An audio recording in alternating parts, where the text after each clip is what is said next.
Alright, welcome back to my YouTube channel. I'm Andy's Vlog. Ito, mainit-init pa.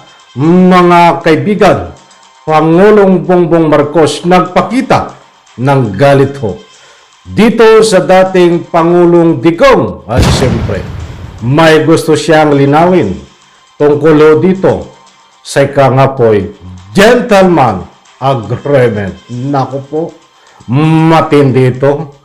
Muli ho, bihira ko itong makita na ganito ang estilo ng pananalita ng ating kasalukuyang Bongbong Marcos. But bueno, gusto kong pasalamatan muna dahil ito po ang nararapat gawin. Dapat ganito. Ipagpatuloy mo ang mga ganitong estilo, Pangulong Bongbong Marcos. Yan po mga kaibigan at marami pang iba ang ating tatalakayin. At kung bago pa lang po kayo sa aking maliit pa na YouTube channel, inaanayan ko po kayo. Please subscribe, sabay-sabay po nating i-like ang video na ito kung nagustuhan niyo po. Ako'y muling nakikiusap mga kaibigan kung pwede lang.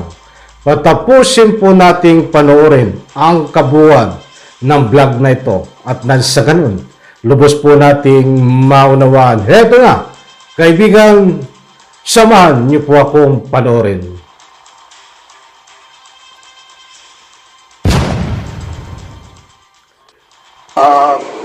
At ipaliwanag niya, ano ba, sino bang kausap mo? Sino ba talagang kausap mo? Anong pinag-usapan ninyo? Anong pinag-agrihan ninyo? Was this an official thing or was it a personal thing? Ano ba ito?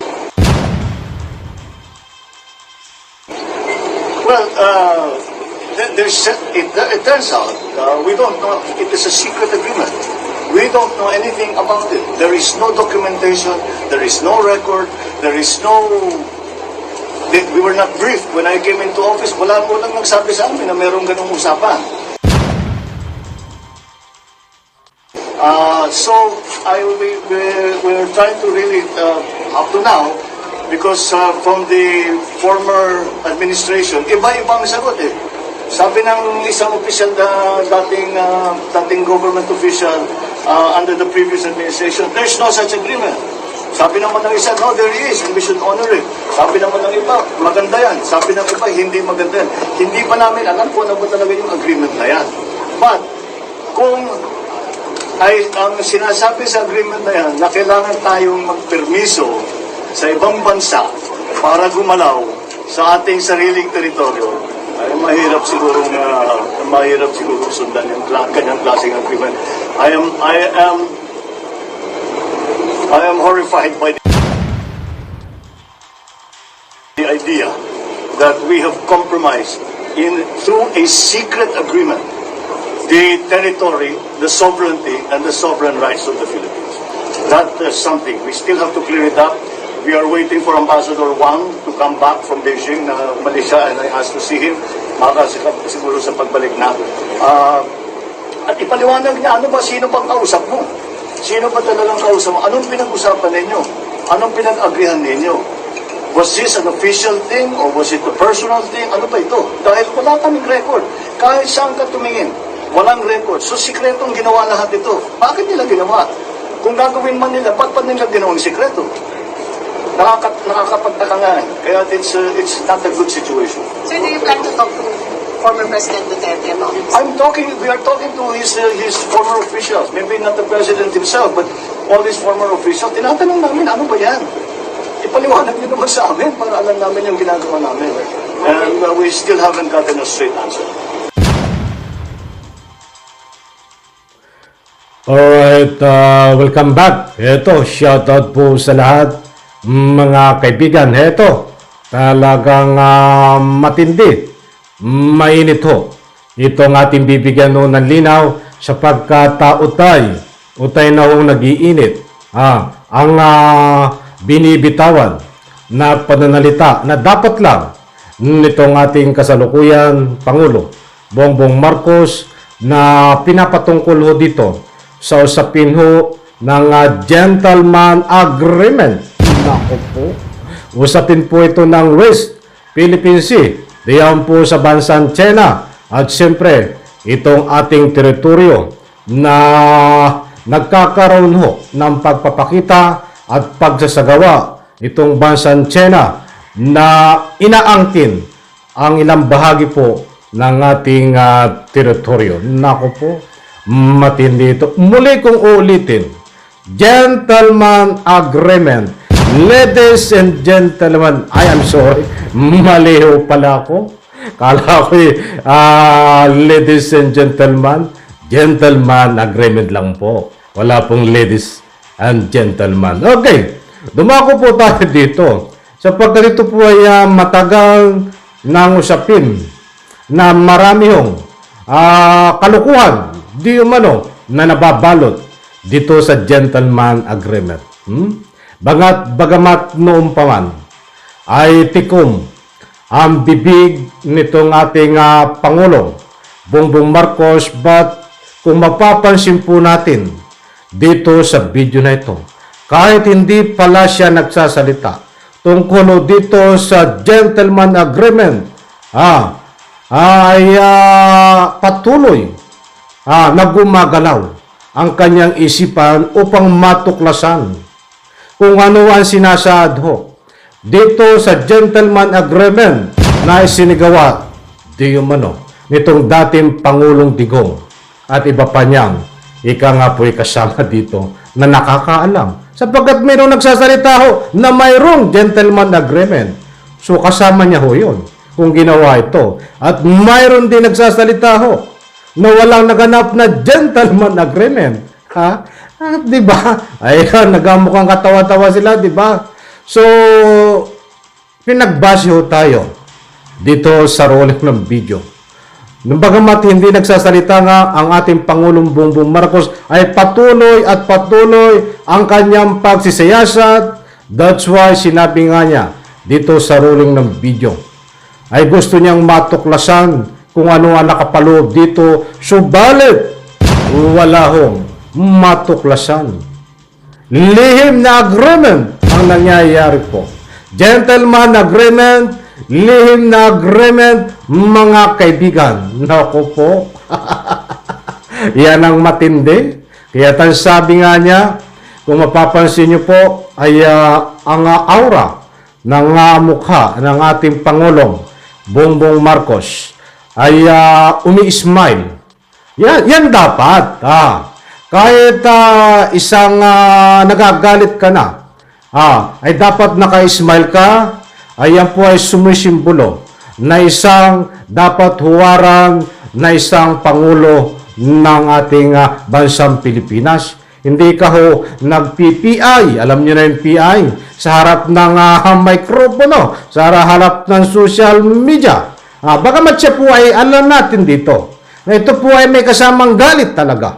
Sa kanyang pagsasalita, ay nandun pa rin po, makikita natin sa kanya na patawa-tawa, pa-smile-smile, ba't makahulugan ho ang kanyang smile. At syempre, magbabatay po tayo doon sa kanyang galit.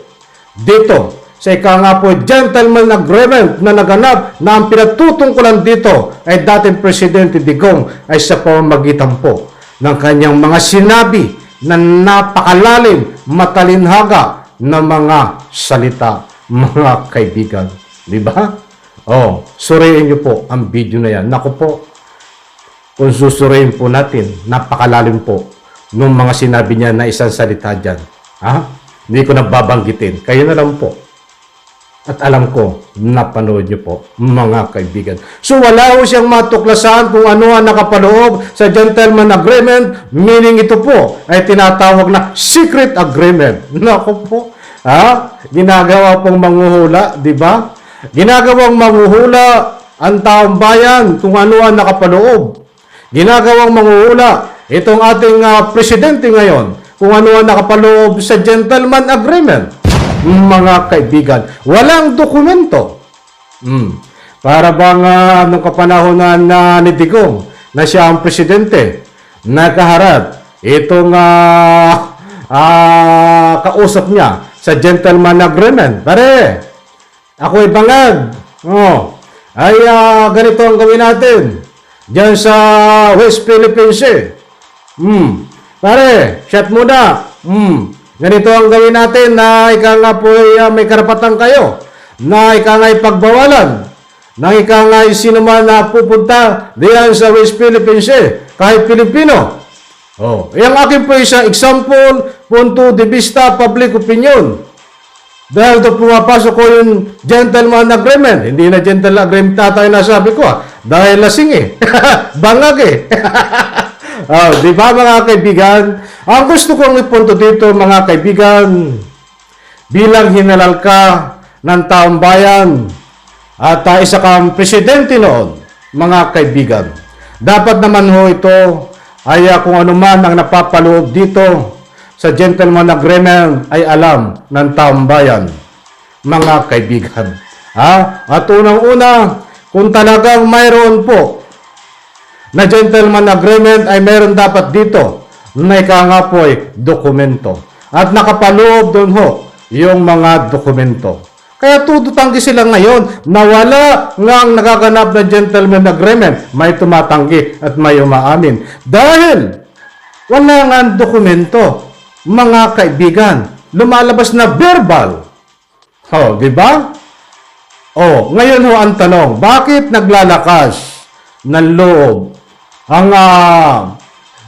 parte ho ng China na gawin sa kapwa natin Pilipino na dumadaan dyan sa tinatawag na West Philippine Sea dahil nga di umano ay dyan sa lumalabas na gentleman agreement. Malakas ang loob nila dahil meron ang gentleman agreement noong panahon nito si Digong. Ang hinahanap po ngayon, ang abangan natin. Alam kong hindi po natin masasagot dito to. Kahit ang ating Pangulo, Bongbong Marcos, ay hindi rin po masagot kung ano nga ba itong gentleman agreement.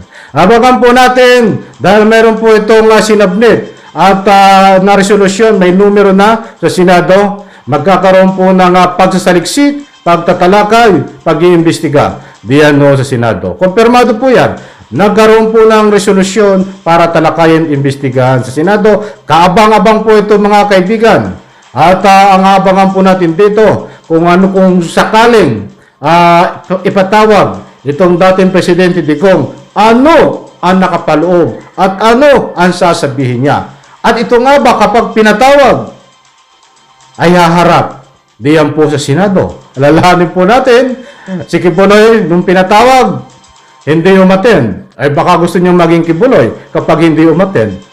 Yan po isang punto de vista, public opinion, mga kaibigan. Nako, yan ang sarap pa sana magtalakay. Wala na po tayong oras.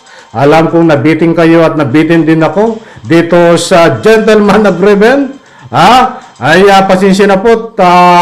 Doon sa gentleman agreement ay pumapasok din ang secret agreement. Diba? Naipalawanan ko na po kung bakit mga kaibigan. Muli ho. At abangan po ang latest update muli dito at siyempre dito sa pag-aristo kay Kibuloy. Maraming salamat po sa nagbibigay ng kanilang public opinion. Sir Francisco ay laging una ito at nangunguna. Always. Sir Francisco, salamat po sa inyong suporta at sa palaging pagbibigay ng public opinion. Sa lahat to, alam ko po na hindi ko nabanggit na mga pangalan na nagbibigay ng suporta ho, like at public opinion, hindi nag-skip ng ads. Pasensya na po kung hindi ko mabanggit ang inyong mga pangalan, hindi ko maisa-isa, napakarami nyo. Muli po, maraming salamat po sa inyo. At isang like lang po, public opinion sa video na ito. Bye-bye, palapakan.